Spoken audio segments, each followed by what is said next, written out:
नमस्कार। आज मैं फिर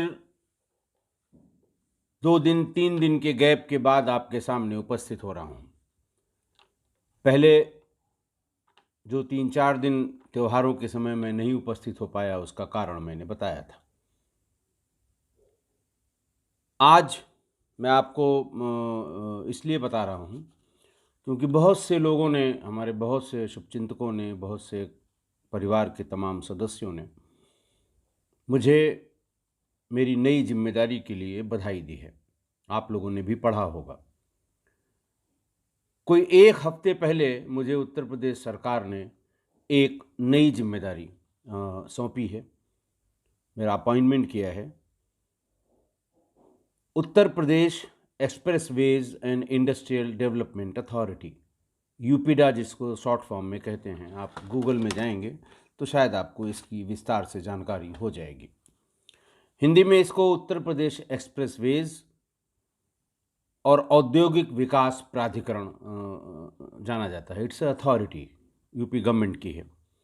इसमें मुझे नोडल अफसर Purvanchal expressway for security and safety and traffic management and regulation, इस स्पेसिफिक टास्क के लिए, पूर्वांचल एक्सप्रेसवे के लिए मुझे अपॉइंट किया गया है। ये पूर्वांचल एक्सप्रेसवे करीब 340 किलोमीटर लंबा है। लखनऊ से शुरू होकर ये बिहार के बॉर्डर यानी बक्सर और बलिया के बीच में जो पुल है, उससे करीब 18 किलोमीटर पहले जिला गाज़ीपुर में हैदरिया में ये टर्मिनेट होगा। 340 किलोमीटर लंबा 6 लेन एक्सप्रेसवे। उत्तर प्रदेश में इसके पहले जो एक्सप्रेसवे बना, इस अथॉरिटी ने जिसको बनवाया, वो लखनऊ आगरा एक्सप्रेसवे था, जो पिछले 5 सालों से चल रहा है। इसमें नई जिम्मेदारी के साथ जो मैं आपके समक्ष समय नहीं दे पाया, उसका कारण ये था कि ये एक्सप्रेसवे बनकर तैयार हो गया है, इसकी रोड बनकर तैयार हो गई हैं, बाकी पैराफर्नेलिया भी बहुत जल्दी तैयार हो जाएगा। और इसी महीने की 16 तारीख को माननीय प्रधानमंत्री जी इसको राष्ट्र के नाम समर्पित करेंगे। इसका उद्घाटन होगा, जिस पर गाड़ियों का आवागमन शुरू हो जाएगा। इसी कारण से मैं अपने तमाम टीम के लोगों और अधिकारियों के साथ बार बार यहाँ से गाज़ीपुर, यहाँ से मऊ, यहाँ से आज़मगढ़, यहाँ से सुल्तानपुर और वो स्थान जहाँ पर माननीय प्रधानमंत्री जी को उद्घाटन करना है, वहाँ तक जाने की वजह से रात ही में, बहुत रात में लौट पाता था और आपको समय नहीं दे पा रहा था।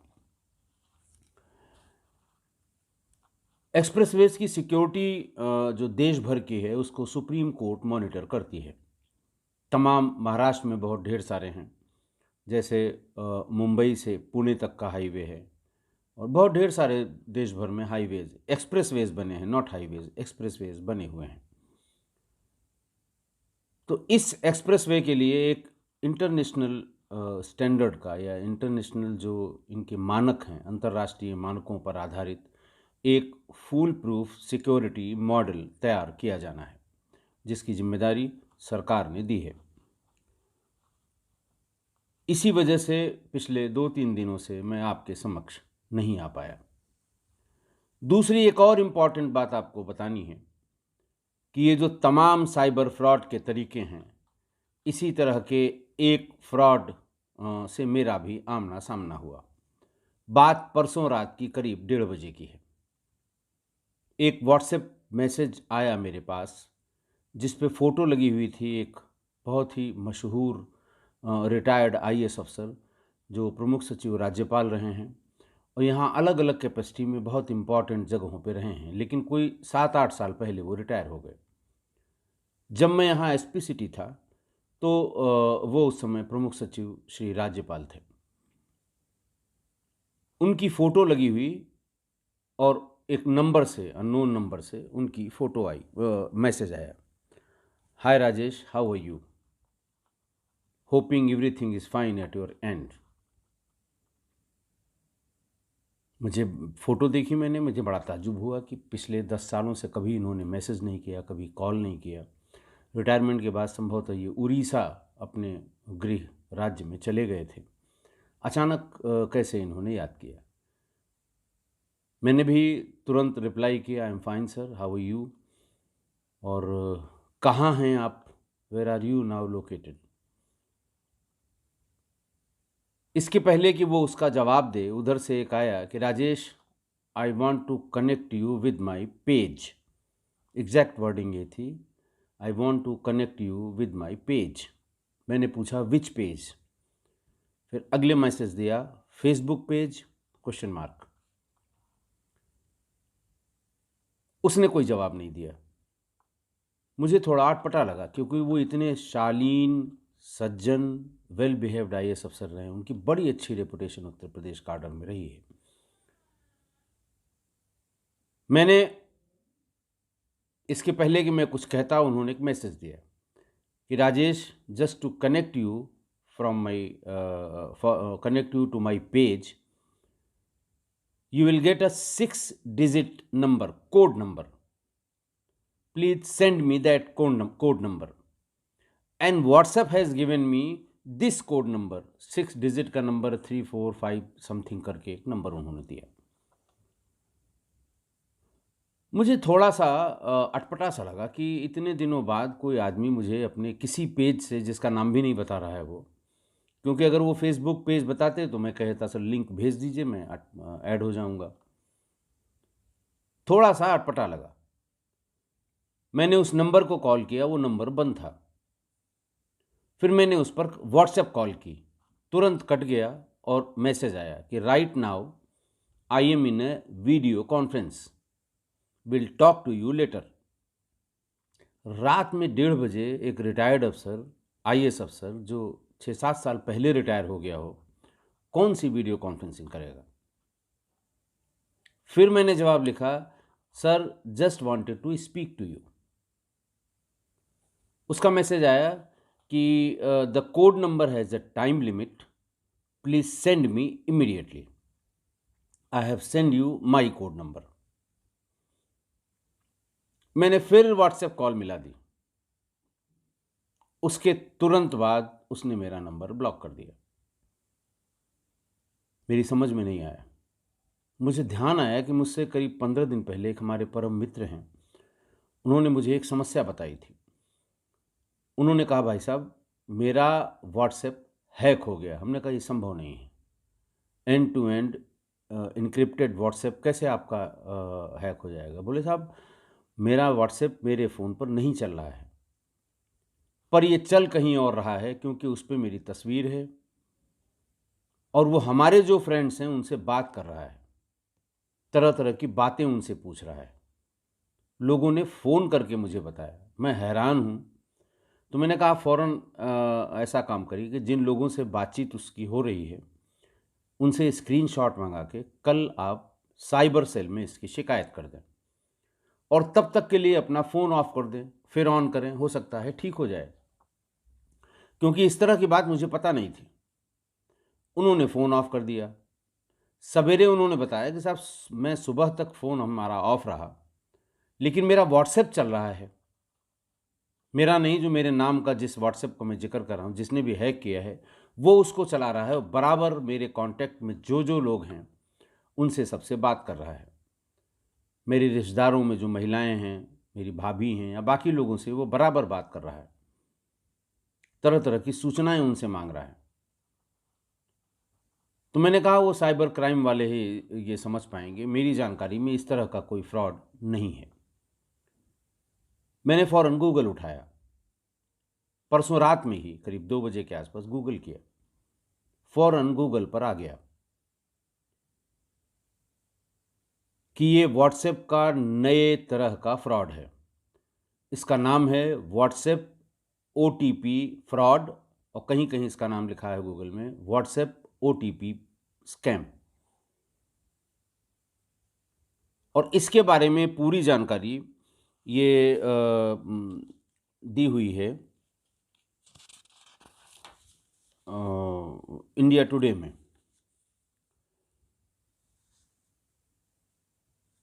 इंडिया टुडे के अंक में ये सारी जानकारी दी हुई है। ये है इसी मई या जून का है जिसमें ये जानकारी दी गई है।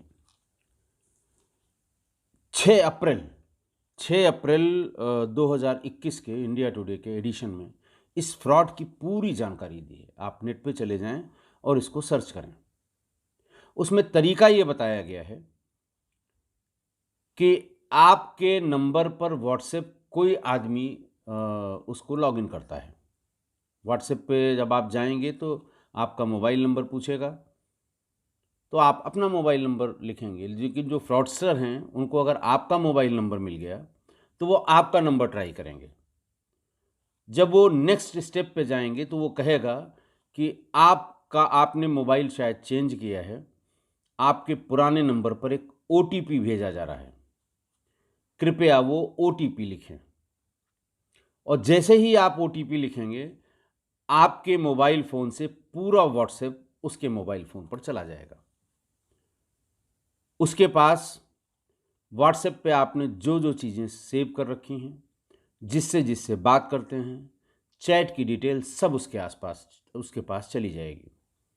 उसमें आपने मम्मी के नाम से, पापा के नाम से, बहनों के नाम से, घर लिख के, और नाम पत्नी का नाम है तो नाम से आप फीड किए रहते हैं।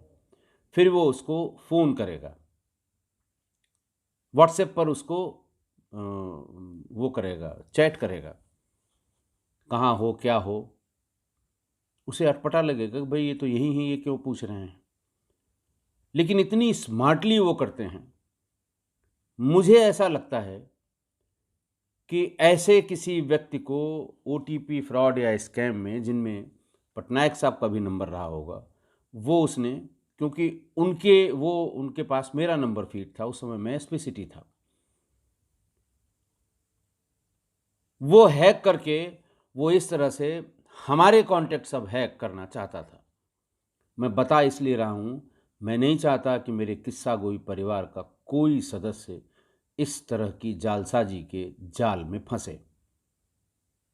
सभी लोग एक बार फिर से गूगल पे जाके इस व्हाट्सएप ओटीपी स्कैम के बारे में, क्योंकि जो आदमी आपको मैसेज करेगा आईडी उसकी वही होगी जो आप हमेशा इस्तेमाल कर रहे हैं, फ़ोटो उसकी वही लगी होगी, नंबर अलग होगा। उसका बताते हैं पूछने पर, जो मैंने डिटेल देखे, उनका ये मेरा नया नंबर है और आपको इसमें कनेक्ट करने के लिए, ताकि हम नए पेज पे हम लोग चले जाएं, या लिखते हैं कि मैंने एक नया बिजनेस अकाउंट खोला है, आपको कनेक्ट करने के लिए जो 6 डिजिट ओटीपी आएगी, ओटीपी नहीं कहते हैं, कोड कहते हैं, 6 डिजिट कोड जो आएगा वो हमको दे दीजिए।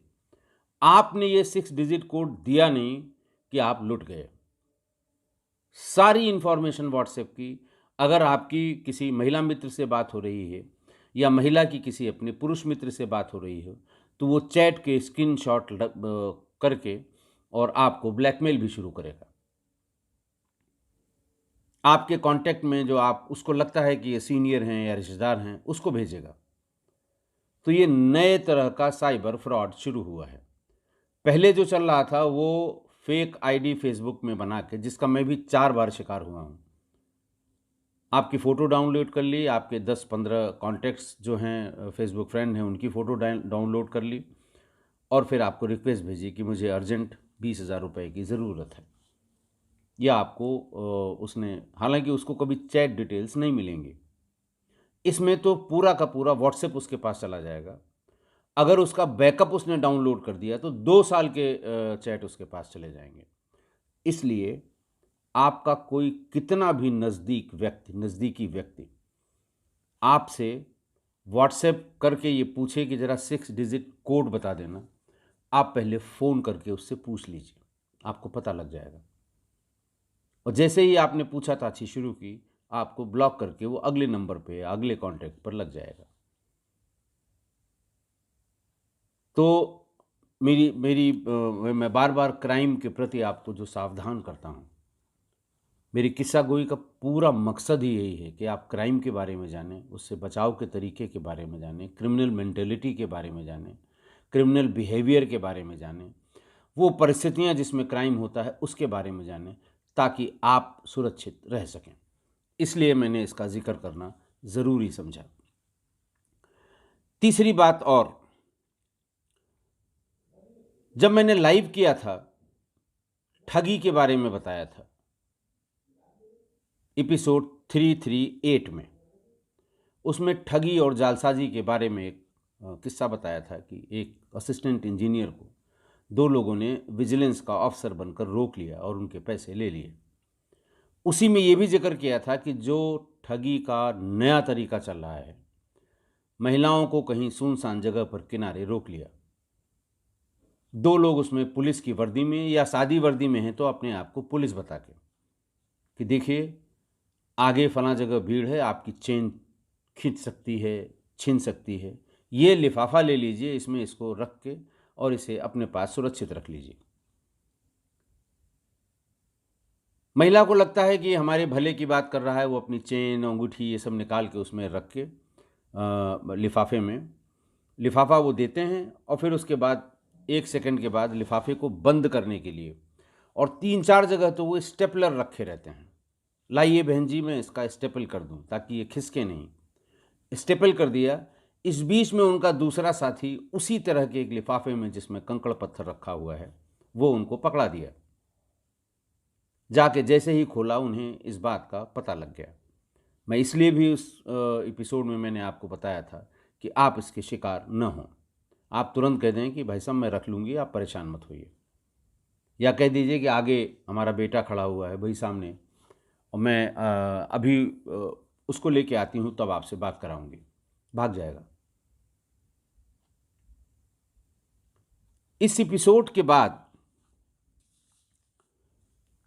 9 नवंबर 2021 को गोरखपुर से श्री राजेश सिंह, हमारे बहुत रेगुलर परिवार के व्यूवर हैं, आप बहुत कमेंट भी करते हैं, आप देखिएगा, उन्होंने एक मेल भेजा।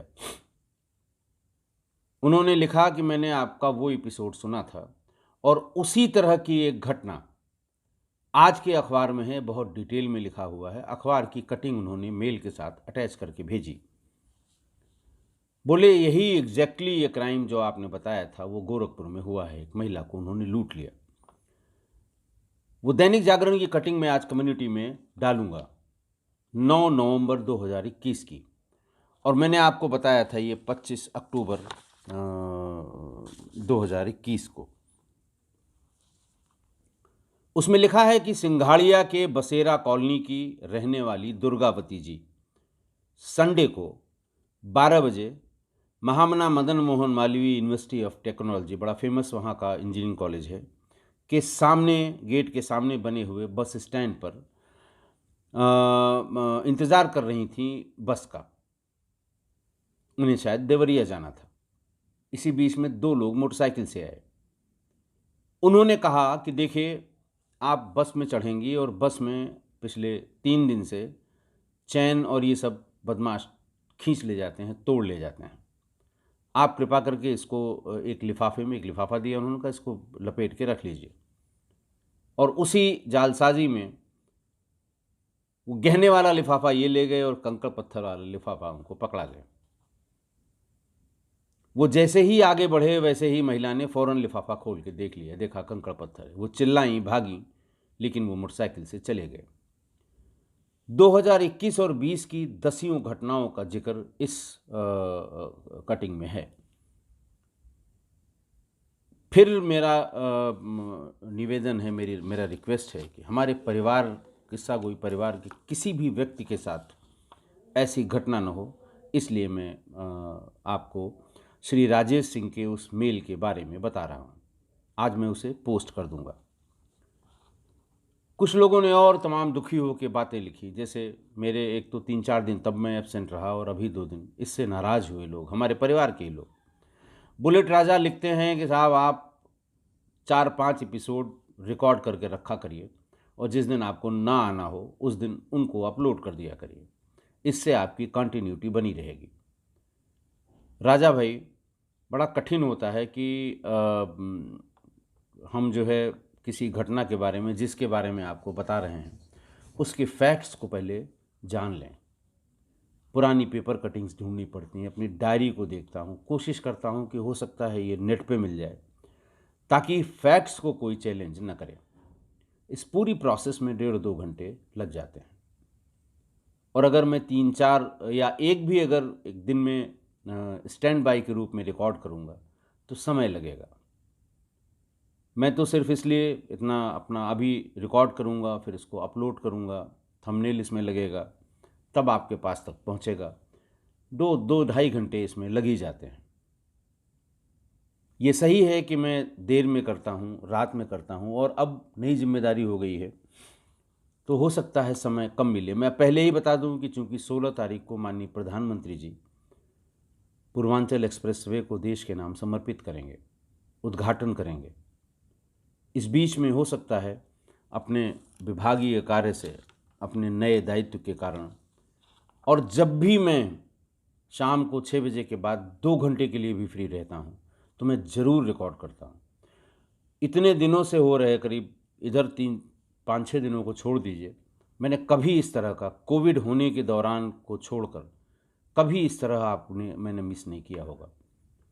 उस समय जब मैं पीलीभीत में स्टे करता था तब ज़रूर मैं बता के गया था कि साहब वहाँ संभव नहीं है, नेटवर्क वहाँ नहीं है पीलीभीत में, इसलिए 2-4-6 दिन के लिए। लेकिन इस बीच में जो इरेगुलर हुआ हूँ उसका ये कारण है।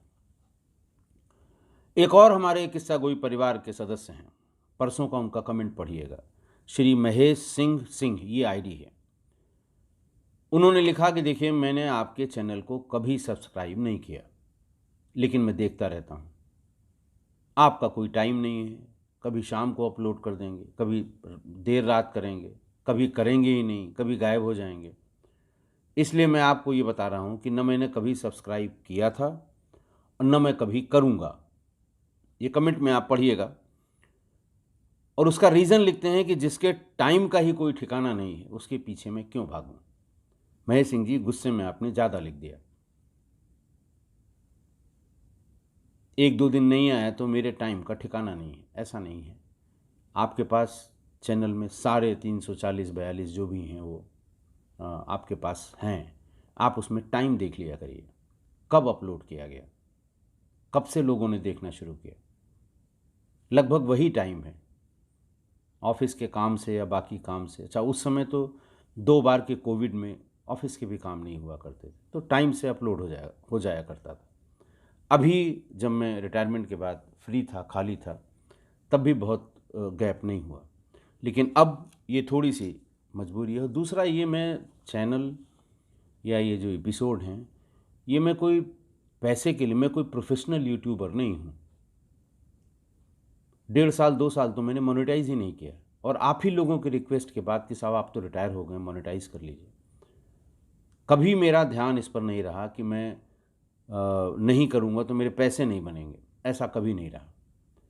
मैं तो सिर्फ ये चाहता हूँ कि हमारे से जुड़े हुए सभी लोग, हमारे परिवार के सभी लोग, किसी न किसी तरह की क्राइम से उनका बचाव कैसे होगा, इसलिए मैं इतनी मेहनत करके आपके सामने क्राइम की घटनाएं ले आता हूँ। मेरा कोई मैंने बहुत बार बताया कि मैं प्रोफेशनल यूट्यूबर नहीं हूँ, मेरे पास कोई टीम नहीं है। मैं अपनी याददाश्त और फैक्ट्स को स्ट्रेट करके आपके सामने क्राइम की वो घटनाएं ले आता हूँ जिससे आपको थोड़ा सबक मिले, आप थोड़ा सावधान हों, आपके दिमाग में वो चीज़ बनी रहे। अब आज की वारदात, काफ़ी टाइम हो गया। आज की वारदात फिर है लखनऊ की। थाना है कृष्णानगर, मोहल्ला है किला मोहम्मदी, और तारीख है 22 अक्टूबर 1998। बीकर सेक्शन के लिए बनी कॉलोनी में मकान नंबर E108M में कांस्टेबल सूर्य नारायण चतुर्वेदी का परिवार रहता था। वो खुद भी रहते थे और परिवार रहता था। पहले कभी वो पोस्ट रहे होंगे आसपास, उन्होंने खरीद लिया, लेकिन उस दिन उनकी पोस्टिंग कृष्णानगर की ही एक दूसरी चौकी बिजनौर में थी और वो रात की ड्यूटी पर तैनात थे। सवेरे सवेरे करीब 8 बजे इनके ठीक पड़ोसी यतीन्द्र कुमार त्रिपाठी ने पुलिस को सूचना दी कि साहब, हमारे जो पड़ोसी हैं श्री नारायण चतुर्वेदी जी, सूर्य नारायण चतुर्वेदी जी, इनके पूरे परिवार की हत्या हो गई है, जबकि चतुर्वेदी जी ड्यूटी पर अपनी चौकी पर हैं। इतना सुनना था, इंस्पेक्टर गिरते पड़ते तुरंत पहुंचे। बड़ी घटना थी, एक पुलिसकर्मी के परिवार की हत्या थी। आप समझ सकते हैं कि पुलिसकर्मियों में आक्रोश आने में समय लगता नहीं है। तुरंत मौके पर पहुंच के उन्होंने देखा कि कांस्टेबल सूर्य नारायण चतुर्वेदी की पुत्री कुमारी नीतू 5 वर्ष, पुत्री कुमारी विकी 3 वर्ष और पुत्री कुमारी इंदु 1.5 वर्ष शरीर धारदार हथियारों से अटा पड़ा था। तीनों की मृत्यु हो गई थी। उनकी पत्नी सीता देवी, जिनकी उम्र 28 साल थी, वो भी अचेत अवस्था में घायल पड़ी हुई थी। ऐसा लग रहा था शायद इनकी मृत्यु हो गई। सिपाहियों ने, बाकी लोगों ने देखा तो उनकी सांसें चल रही थीं। फौरन उन्हें अस्पताल के लिए भेजा गया। इतनी गंभीर घटना थी। और चौथी लड़की इनकी कुमारी रिंकी, जिसकी उम्र करीब 8 साल थी, वो एक कोने में दुबकी बैठी हुई थी। वो मानसिक रूप से दिव्यांग थी, मंदबुद्धि थी और उसकी ग्रोथ, मेंटल ग्रोथ न के बराबर थी। उससे पूछने का प्रयास किया गया, लेकिन वो कोई भी चीज़ न समझ पा रही थी, न बता पा रही थी। इतनी बड़ी घटना कि एक सर्विंग कांस्टेबल, जिसकी तैनाती उसी थाने के दूसरे चौकी पर है, उसके परिवार की हत्या हो जाए, लगभग पूरे परिवार की। आईजी जोन थे उस समय करमवीर सिंह, वो भी भागते दौड़ते मौके पर पहुंचे। डीआईजी रेंज थे श्री ए.के. गुप्ता, वो भी मौके पर। एसएसपी लखनऊ उस समय थे A.K.D. द्विवेदी साहब, वो भी पहुंचे।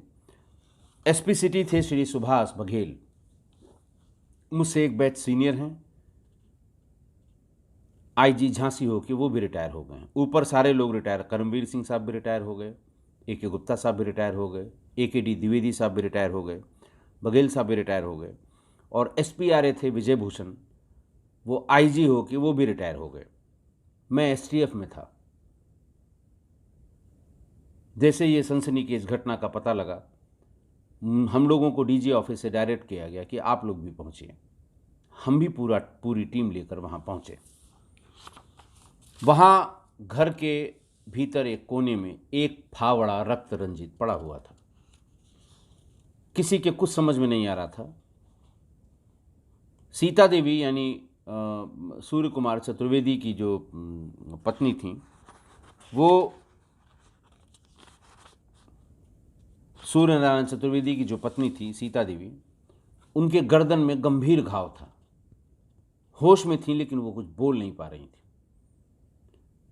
कोशिश की गई कि कागज कलम दिया जाए, शायद वो बताएं, क्योंकि वही चश्मदीद गवाह हैं पूरी घटना की।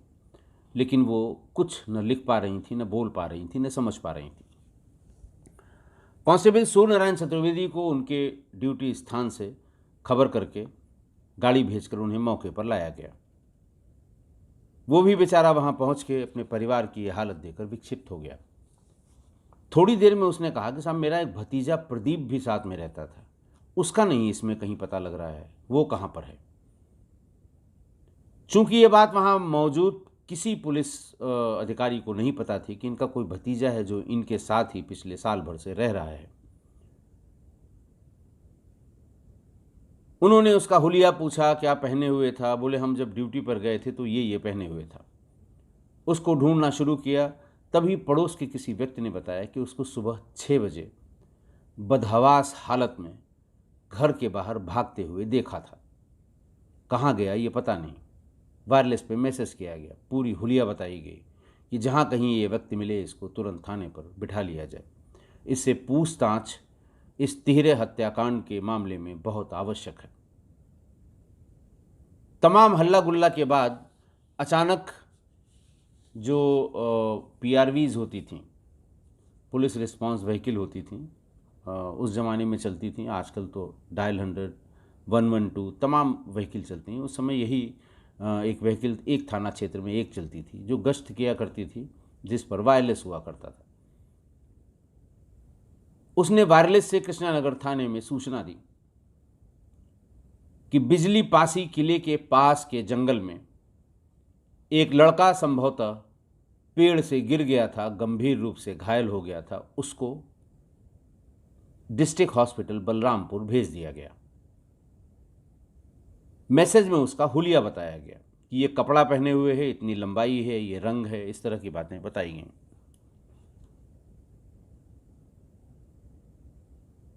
कांस्टेबल चतुर्वेदी से ये पूछा गया कि ये इस हुलिया का तो नहीं। उसने कहा, साहब ये हुलिया तो मेरे भतीजे की लग रही है।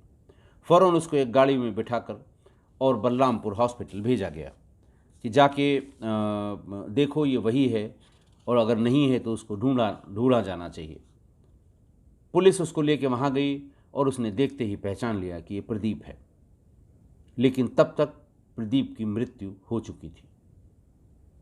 बहुत ऊंचाई से गिरने से गंभीर चोटें आई थीं और तब तक उसकी मृत्यु हो गई थी। कुल मिला के 4 लाशें हो गईं एक परिवार की, 3 बच्चियां और एक उनका चचेरा भाई, कांस्टेबल सूर्यनारायण चतुर्वेदी का भतीजा। इन चारों को सीलबंद किया गया और फिर इनको पोस्टमार्टम के लिए भेज दिया गया। पोस्टमार्टम रिपोर्ट भी आ गई। बाकी तीनों बच्चियों की शार्प एज्ड वेपन से एंटीमॉर्टम इंजरीज और ब्लीडिंग के कारण मृत्यु हुई थी, और प्रदीप की हाइट से गिरने की वजह से मल्टीपल फ्रैक्चर्स और हेड इंजरी के कारण मृत्यु हुई थी। पुलिस ने बड़ी कोशिश की, साइकोलॉजिस्ट को बुलवाया, महिला कांस्टेबल से बात कराई कि रिंकी, जिसकी 8 साल उम्र थी, 7-8 साल उम्र थी, उससे कुछ बात पूछी जाए, लेकिन सारी मेहनत बेकार हो गई। उससे कुछ भी पता नहीं लगा, वो कुछ भी बताने की स्थिति नहीं थी। जल्दी जल्दी पोस्टमार्टम कराया गया। पोस्टमार्टम रिपोर्ट लेके कांस्टेबल चतुर्वेदी 4 लाशों को लेके अपने गृह जनपद गोंडा उनके अंतिम संस्कार के लिए चले गए। इस बीच में सारा ध्यान केंद्रित किया गया, टीमें बनाई गई, गोंडा भेजी गई कि इनकी कोई पारिवारिक रंजिश तो नहीं है। बाकी यहाँ जहाँ वो तैनात रहे वहाँ जानकारी करने के लिए कि यहाँ किसी के खिलाफ कोई कार्रवाई तो नहीं की थी। करीब 4 साल पहले इसके गांव में, गोंडा के इसके घर में डकैती पड़ी थी, जिसमें एक डकैत को मौके पर पकड़ लिया गया था। उससे भी रिलेशन देखा गया, लेकिन उसका भी पता नहीं लगा कि ये उससे कहीं से संबंधित हो। सारे लोगों को इस बात का इंतजार था कि सीता देवी कब बोलने लायक हों और कब पूरी बात, क्योंकि चश्मदीद वही थी और सिर्फ वही इस बात को बता सकती थी। डॉक्टर्स ने बताया कि वो खतरे के बिल्कुल बाहर हैं, लेकिन चूंकि गले में गंभीर चोट है, इसलिए वोकल कॉर्ड उनकी उसको रिकवर होने में थोड़ा टाइम लग रहा है। हुआ भी यही। करीब 1 महीने बाद वो कुछ बोलने की स्थिति में आई और 2 दिन लगातार उनके बोलने और फिर उसको करेक्ट करने के बाद पूरी बात समझ में आ गई। उन्होंने बताया कि रिंकी को सबने देखा कि वो है तो 7-8 साल की और बिल्कुल मंदबुद्धि है, दिव्यांग है, लेकिन उसका असामान्य रूप से शरीर का विकास हो रहा था। उसने बताया कि वो रात भर अपने बाकी बहनों को और हमको सोने नहीं देती थी, रात भर जगती थी और किसी न किसी बहाने किसी को उठाना परेशान करती थी। पिछले 1 महीने से वो प्रदीप के साथ सोने लगी, और जब से प्रदीप के साथ सोने लगी वो कतई किसी को रात में परेशान नहीं करती थी। माँ ने बताया कि 3-4 दिन बाद मुझे कुछ थोड़ी सी प्रदीप के पास उसका सोना मुझे अच्छा नहीं लगा। मैं उसे ज़बरदस्ती अपने पास ले आई, लेकिन जैसे ही मैं सो गई वो फिर भाग गई प्रदीप के पास। 3-4 दिन कोशिश करने के बाद भी जब वो नहीं आई तो ये माना गया कि भाई है ये। प्रदीप की उम्र 22 साल थी। हो सकता है इसके पास वो कंफर्टेबल हो, इसलिए वो सोती रही। घटना वाले दिन सीता देवी ने, यानी तीनों बच्चियों की मां ने बताया कि रात में करीब 3:30 बजे अचानक रिंकी की चीखने की आवाज़ आई। मेरी नींद खुल गई और उठते ही मैंने पहले कमरे की लाइट जलाई। लाइट जलाते ही जो देखा मैंने, मैं दंग रह गई।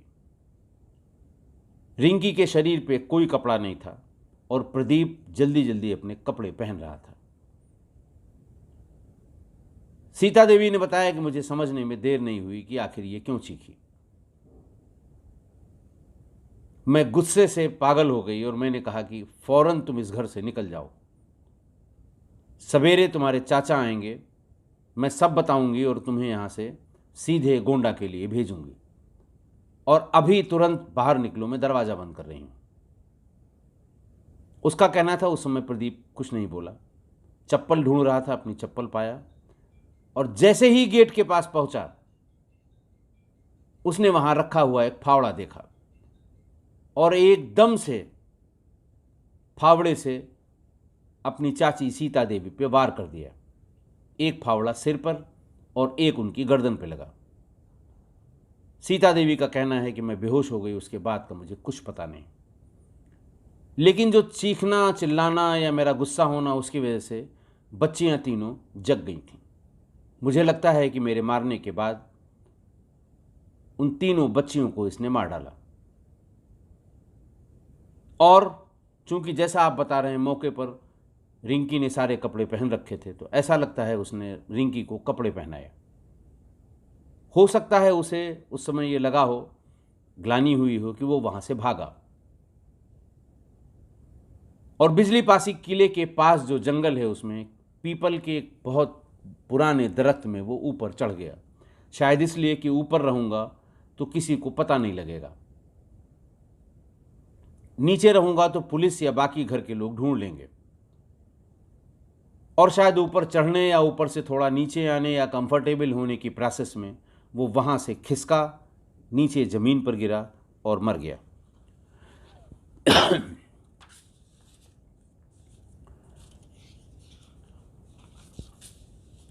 पुलिस के रिकॉर्ड में ये तीन बच्चियों की हत्या ये बंद कर दी गई, क्योंकि पुलिस के हिसाब से और वैसे भी किसी को कोई शंका नहीं थी, जो पेपर कटिंग्स हैं मेरे पास, कि प्रदीप ने ही इन तीनों को मारा। जो वजह उनकी मां ने बताई वो भी समझ में आती है।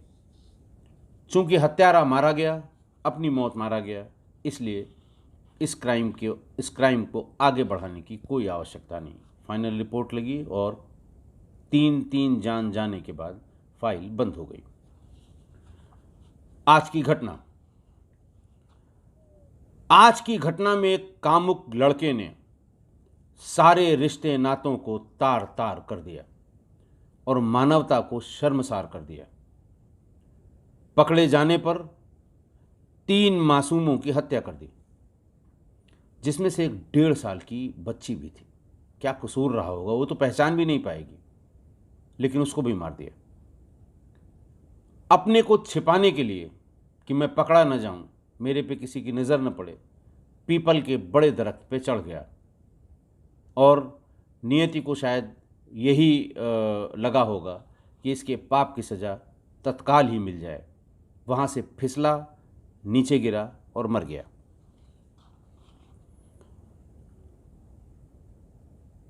पर ऐसा हुआ क्यों?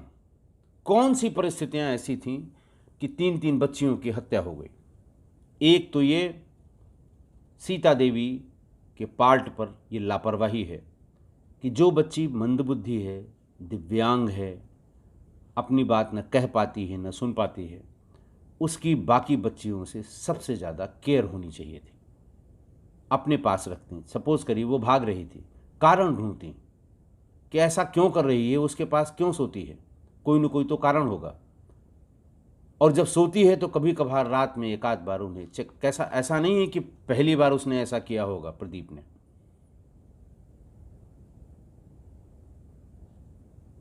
इसका कारण भी पुलिस ने जानने की कोशिश की। तो प्रदीप का जो झोला था जिसमें उसके कपड़े वपड़े थे, उसमें बहुत ढेर सारे चॉकलेट और टॉफ़ी के रैपर मिले। और भी बच्चे हैं, अगर रैपर पड़ा हुआ मिलता तो पूछते कि कौन टॉफ़ी लाया, किसने खाया। ऐसा लगता है वो जानबूझ के वो चॉकलेट और टॉफ़ी ले आता था और संभवतः जब सब सो जाते थे रात में ही, टॉफ़ी और चॉकलेट की लालच देकर उस बच्ची के साथ गलत हरकत करता था। दूसरा, मैंने हमेशा आपको बताया कि जब भी घर में बच्चियां हों, जवान हों, छोटी हों, बड़ी हों, महिलाएं हों, तो किसी भी गैर मर्द को घर की एक्सेस नहीं देनी चाहिए, चाहे वो रिश्तेदार हो, चाहे दोस्त हो, चाहे परिवार का हो। क्योंकि मेल मेंटलिटी, या ये कह लें कि किसी का जो बायोलॉजिकल प्रोसेस है किसी के ग्रो करने का, वो कब विकृत हो जाए इसका कोई भरोसा नहीं है। मेल का मतलब मैं सबके लिए नहीं कह रहा हूं, ऐसे विकृत मानसिकता वाले पुरुषों की बात कर रहा हूं जो मानसिक रूप से विकृत होते हैं। और इस बारे में मैंने कम से कम आपको 10 से 15 घटनाएं बताई हैं, पूरे सारे एपिसोड्स को मिला दें। एक घटना तो बहुत प्रोमिनेंट है, जो मेरे शायद कैरियर में सबसे ख़राब घटना जिसको मैं मानता हूँ, जिसमें एक स्कूली बच्चों को रिक्शे से घर और स्कूल ले जाने वाले लड़के ने, आदमी ने बल्कि, 200-250 बच्चियों के साथ गलत हरकत की थी। लेकिन जब उसने ये बैटरी वाला रिक्शा ले लिया, तो उस पर पेरेंट्स अपने बच्चों को, नया नया लिया था, नया नया शुरू हुआ था, किसी योजना में मिला था, तो पेरेंट्स उसको, उस बहुत छोटे बच्चों को, बच्चियों को उससे भेजने को तैयार नहीं हुए। सबके दरवाजे पे गया, धीरे धीरे जब वो मिले तब तक 1-1.5 साल हो गया था। फिर एक बच्ची के साथ उसने कुकर्म किया, उसको मार दिया, बोरे में बंद कर दिया, लाश को ले जाकर सामने कहीं फेंक दिया। आप देखिएगा इस घटना को, बहुत ही मार्मिक, बहुत ही गंभीर घटना थी। तो ऐसे विकृत लोगों के बारे में मैं आपको बता चुका हूँ। इसलिए घर में महिलाएं, जवान लड़कियां, बच्चियां, कोई भी हो, किसी भी बाहर के व्यक्ति को, मेल को, लड़के को, कम उम्र का हो, ज़्यादा उम्र का हो, कभी ऐसे घर की एक्सेस नहीं देनी चाहिए, रखना ही नहीं चाहिए। पुराने ज़माने में तो, जो आज भी ग्रामीण क्षेत्रों में, इवन बहन भाई अगर हम उम्र हैं तो उनको अलग अलग कमरे में सुलाया जाता है। मैं ये नहीं कह रहा हूँ कि ये सब एक जैसे होते हैं, लेकिन ये कुछ प्रथाएं हैं, चल रही हैं, उनके पीछे कोई ना कोई रीज़न रहा होगा।